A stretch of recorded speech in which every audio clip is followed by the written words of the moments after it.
बिस्मिल्लाहिर्रहमानिर्रहीम। आज मैं आपके साथ बीफ कढ़ाई की बहुत ही आसान रेसिपी शेयर करूंगी। जल्दी जल्दी बनने वाली है और मेरे घर में ये कढ़ाई बहुत ज़्यादा पसंद की जाती है।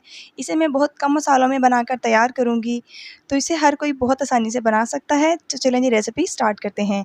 सबसे पहले मैंने यहाँ पर प्रेशर कुकर में 2 कप के करीब पानी डाल लिया है और इसमें मैंने 3 दरमियानी साइज़ के टमाटर जिनको छोटा सा चॉप कर लिया है वो भी ऐड कर दूँगी। और साथ ही मैंने यहाँ पर प्याज ली है, 2 मैंने ली थी प्याज दरमियानी साइज़ की जिनको मैंने बारीक-बारीक कट कर लिया है स्लाइसेस में। यहाँ पर मैं अदरक लहसुन ऐड करूँगी। अदरक लहसुन जिसको मैंने कुंडी में कूट लिया था। यहाँ पर मैं पेस्ट या ग्राइंड किया हुआ अदरक लहसुन ऐड नहीं करूँगी, इसी से बीफ कढ़ाई का टेस्ट बहुत अच्छा आएगा।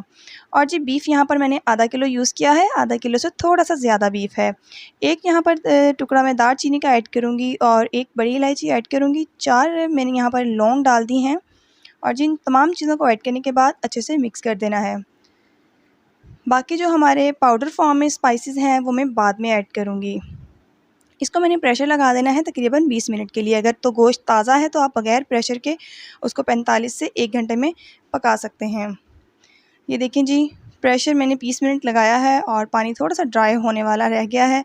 अब मैंने इसमें 3 हरी मिर्चें डाल दी हैं जिनको मैंने दरमियान से कट कर लिया था। 1 चाय का चम्मच मैंने नमक ऐड किया है और 1 चाय का चम्मच इसमें काली मिर्च का पाउडर ऐड किया है। आप अपने टेस्ट के अकॉर्डिंग ऐड कर सकते हैं। 1 चाय का चम्मच ही मैंने इसमें सूखा धनिया पाउडर ऐड किया है और आधा चाय का चम्मच इसमें मैंने हल्दी ऐड की है। इन तमाम चीज़ों को ऐड करेंगे और इसे अच्छे से मिक्स करेंगे। जब पानी इसका थोड़ा-सा खुश्क हो जाएगा तो इसमें मैं हरा धनिया ऐड कर रही हूँ। आप फ्रेश हरा धनिया भी यूज़ कर सकते हैं। मैंने यहाँ पर फ्रीज़ किया हुआ हरा धनिया यूज़ किया है। पानी तकरीबन काफ़ी हद तक खुश्क हो चुका है। अब मैं इसमें ऑयल ऐड कर दूँगी। ऑयल ऐड करने के बाद इसको अच्छे से भून लूँगी।